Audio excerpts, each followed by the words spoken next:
I'm joined by meteorologist Candace Campos here. We've got some serious business going on. This storm is nasty looking. It's deep. It's strong. The eye is perfectly defined. It's lambasting our friends in Freeport, Grand Bahama Island right now. I'm going to start out with this, and then Candace is going to do impacts in just a moment. What you're looking at is what we call an infrared satellite shot, and it shows the eye pretty well. We're going to zoom in a little bit tighter here on me and this thing, and you see what's happening here. There's Grand Bahama Island. During the overnight hours this morning, it came up just to the east of Andros Island, approaching Freeport. In this area, look at those wave heights tonight. I mean, that's just crazy. 22-foot waves just off the coast of Freeport, 10-foot waves out in the open water. Now, by the time it gets on shore tonight in our backyards, we don't expect the wave heights to be quite that huge up close, but offshore they're going to be monstrously big, and there will be big waves and big storm surge, and Candace will talk all about impacts as we roll our way not just in the next few minutes, but through the entire night tonight. It's going to be a tough run. Out in front of this storm tonight, there's nothing to slow it down now. I keep saying that because it's flat out the truth. Between Freeport, Grand Bahama Island, and us is open water. 86-degree water, 85, 83, 84. To get a hurricane going, you only need a temperature on the surface of the ocean of about 80. The energy is abundant. There's nothing to slow it down. It's marching our way. Come take a look at your radar right now. Here's Brevard County. This is the area we're going to be concerned about first tonight. The big bands are going to start coming in here in the next several hours. It's already 8 o'clock, 8:03 and 14 seconds. So give it another couple of hours.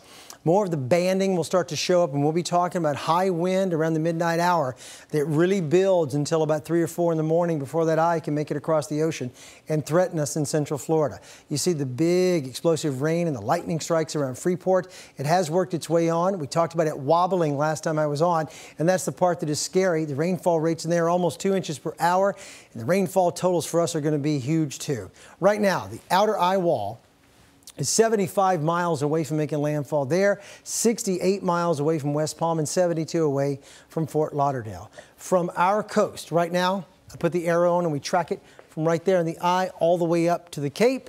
It's about 156 miles, but it's moving on and wobbling on, and I think it will be here during the day tomorrow and haunt us throughout the afternoons too, ripping up our coast side as the day wears on.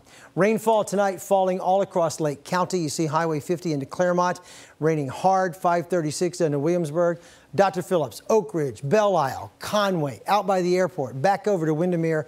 No matter where you pick out a point, chances are it's raining, has rained, or is about to rain as these lines keep coming through. Heavy rain in Sanford, almost 2 inches per hour. Midway getting big rain too.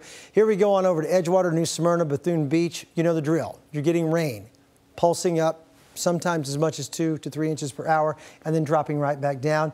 Lighter rain showers from Ocala all the way up to Reddick, but some of these heavier bands eventually will make their way up. As the storm system itself moves from here all the way up, those heavy bands will extend all the way into Ocala. Future radar for the next couple of hours showing you how those bands are going to come on through. And anytime one of the bands comes on through, remember that when you hear the roaring of the rain, that rain is ushering in the wind too. So be ready for that as we go through the evening hours in the first half, well, gosh, the entire day tomorrow. We're going to be dealing with it.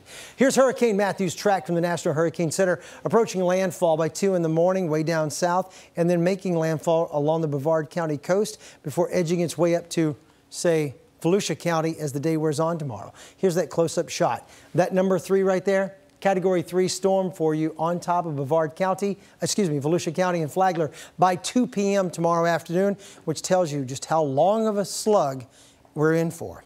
Watches and warnings for tonight. The hurricane warnings are up for just about everyone. And if you don't have a hurricane warning, if you're in the yellow, that's Marion County, Lake County, Sumter County, and Polk. You have a tropical storm warning.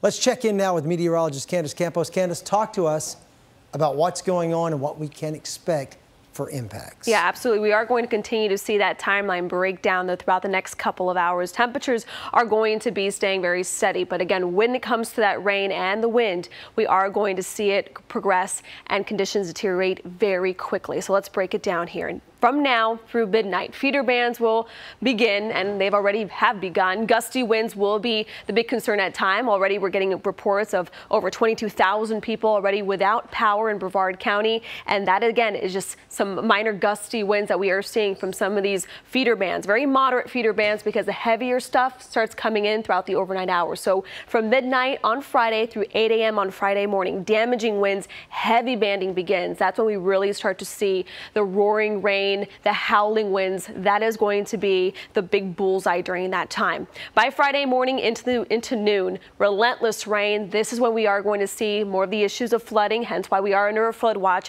for the entire viewing area. Hurricane conditions will continue. That means sustained winds of 74 miles an hour to about 130, primarily for areas within that hurricane warning that you just saw from Tom. That includes Seminole County, Orange County, Osceola, and along the coastline.